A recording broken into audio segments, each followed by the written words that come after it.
Big finally top 4ನೇ story ಕಡೆ ಗಮನ ಕೊಡ್ತಾ ಹೋಗೋಣ. ಜಿಬಿಎ ಚುನಾವಣೆಗೆ ಸಂಬಂಧಪಟ್ಟಂತೆ ಭರ್ಜರಿ ತಯಾರಿ ನಡೀತಾ ಇದೆ. ಜಿಬಿಎ ವ್ಯಾಪ್ತಿಯ 369 ವಾರ್ಡ್ಗಳ ಕರಡು ಮೀಸಲಾತಿಯನ್ನ ಪ್ರಕಟ ಮಾಡಲಾಗಿತ್ತು. ಜೊತೆಗೆ ಆಕ್ಷೇಪಣೆ ಸಲ್ಲಿಸೋದಕ್ಕೆ 15 ದಿನಗಳ ಟೈಮ್ ಅನ್ನು ಕೂಡ ಜಿಬಿಎ ಕೊಟ್ಟಿತ್ತು.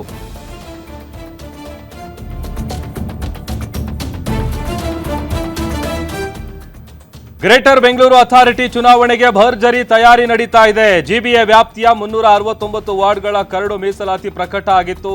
ಆಕ್ಷೇಪಣೆಗೆ ಅಂತ 15 ದಿನಗಳ ಕಾಲಾವಕಾಶವನ್ನ ಜಿಬಿಎ ಕೊಟ್ಟಿತ್ತು. 12 ದಿನಗಳಲ್ಲಿ 1000ಕ್ಕೂ ಹೆಚ್ಚು ಆಕ್ಷೇಪಣಾ ಪತ್ರ ಸಲ್ಲಿಕೆ ಆಗಿದೆ. ನಗರಾಭಿವೃದ್ಧಿ ಇಲಾಖೆಗೆ ಆಕ್ಷೇಪಣೆಯನ್ನ ನಗರದ ಜನತೆ ಸಲ್ಲಿಸಿದ್ದಾರೆ.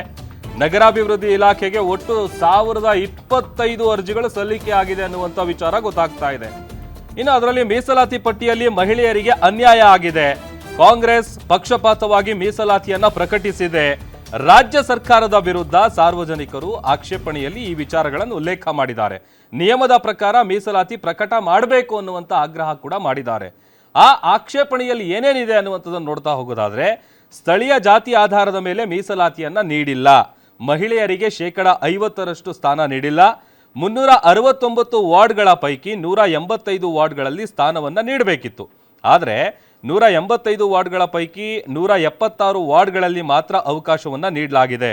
9 ವಾರ್ಡ್ಗಳಲ್ಲಿ ಮಹಿಳೆಯರಿಗೆ ಅವಕಾಶವನ್ನು ಕೊಡಬೇಕು.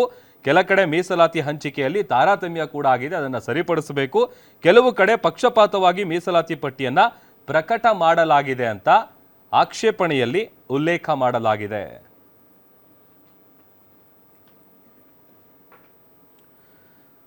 ಮತ್ತಷ್ಟು ಡೀಟೇಲ್ಸ್ ಅನ್ನ ಕೊಡ್ತಾರೆ ನಮ್ಮ metro bureau head Ullas. Live join ಆಗ್ತಾ ಇದ್ದಾರೆ. ಉಲ್ಲಾಸ್, ಜಿಬಿಎ ಎಲೆಕ್ಷನ್ಗೆ ಸಂಬಂಧಪಟ್ಟಂತೆ ಒಂದ್ ಕಡೆ ಭರ್ಜರಿ ತಯಾರಿ, ಮತ್ತೊಂದ್ ಕಡೆ ಆಕ್ಷೇಪಣೆಯಲ್ಲಿ ಏನೇನು ವಿಚಾರ ಉಲ್ಲೇಖ ಮಾಡಿದ್ದಾರೆ, ಡೀಟೇಲ್ಸ್ ಕೊಡ್ತಾ ಹೋಗೋದಾದ್ರೆ? ಪ್ರಭು, ಕಳೆದ 15 ದಿನಗಳ ಹಿಂದೆ ನಗರಾಭಿವೃದ್ಧಿ ಇಲಾಖೆಯಿಂದ ಬಿಬಿಎಂ ಅಂದರೆ ಜಿಬಿಎ ವ್ಯಾಪ್ತಿಯ 5 ನಗರ ಪಾಲಿಕೆಗಳಿಗೆ ಮೀಸಲಾತಿ ಪಟ್ಟಿಯನ್ನು ಕರಡು ಪ್ರತಿಯನ್ನು ಬಿಡುಗಡೆ ಮಾಡಲಾಗಿತ್ತು. ಈ ಹಿಂದೆ ಬಿಜೆಪಿ ಅಧಿಕಾರದಲ್ಲಿದ್ದಾಗ ಸ್ವತಃ ಕಾಂಗ್ರೆಸ್ ಆರೋಪವನ್ನು ಮಾಡಿತ್ತು. ಬಿಜೆಪಿ ತನ್ನ ಕಚೇರಿಯಲ್ಲಿ ಮೀಸಲಾತಿ ಪಟ್ಟಿಯನ್ನು ಅಂದರೆ ವಾರ್ಡ್ಗಳ ಮೀಸಲಾತಿ ಪಟ್ಟಿಯನ್ನು ಸಿದ್ಧಪಡಿಸಿ ಬಿಡುಗಡೆ ಮಾಡಿದೆ ಅನ್ನುವಂಥ ಒಂದು ಆರೋಪವನ್ನು ಮಾಡಿತ್ತು.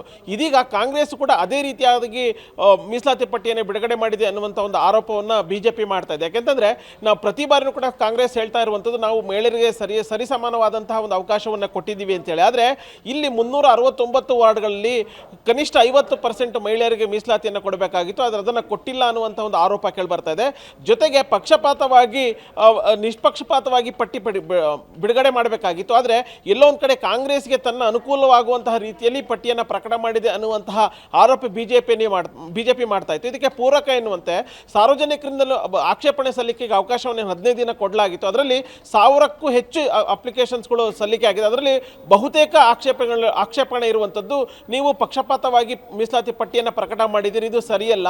ಜೊತೆಗೆ ನೀವು ನಿಮಗೆ ಯಾವ ರೀತಿಯಾಗಿ ಅನುಕೂಲ ಆಗುತ್ತೆ ಅದೇ ಒಂದು ಮಾದರಿಯಲ್ಲಿ ನೀವು ಪಟ್ಟಿಯನ್ನು ಪ್ರಕಟ ಮಾಡಿದ್ದೀರಿ, ಇದು ಸರಿಯಲ್ಲ. ಜೊತೆಗೆ ಮಹಿಳೆಯರಿಗೆ ನೀವು ಸರಿಸಮಾನವಾದಂಥ ಒಂದು ಅವಕಾಶವನ್ನು ಕೊಡ್ತೀನಿ ಅಂತ ಹೇಳಿದ್ರಿ, ಅದು ಕೂಡ ಆಗಿಲ್ಲ.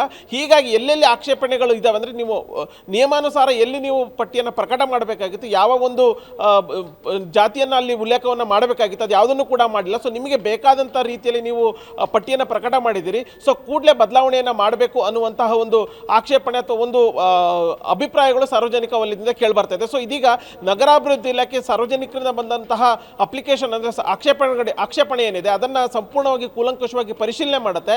ಅದಾದ ನಂತರ ಕಾನೂನಾತ್ಮಕವಾಗಿ ಯಾವುದನ್ನೆಲ್ಲ ಸರಿಪಡಿಸಲಿಕ್ಕೆ ಸಾಧ್ಯ ಆಗುತ್ತೆ ಅಥವಾ ಯಾವೆಲ್ಲ ವಾರ್ಡ್ಗಳ ಮೀಸಲಾತಿ ಪಟ್ಟಿಯನ್ನು ಬದಲಾವಣೆ ಮಾಡಲಿಕ್ಕೆ ಸಾಧ್ಯ ಆಗುತ್ತೆ ಅದನ್ನು ಬದಲಾವಣೆ ಮಾಡಿ ಇನ್ನೊಂದು ವಾರ ಅಥವಾ 10 ದಿವಸದ ಒಳಗಡೆ ಅಂತಿಮವಾದಂತಹ ಒಂದು ಪಟ್ಟಿ ಬಿಡುಗಡೆ ಮಾಡುವಂಥ ಸಾಧ್ಯತೆಗಳಿದೆ. ಪ್ರಭು, ಓಕೆ, ಥ್ಯಾಂಕ್ ಯು ಉಲ್ಲಾಸ್, ನೀವೆಲ್ಲ ಡೀಟೇಲ್ಸ್ಗಾಗಿ.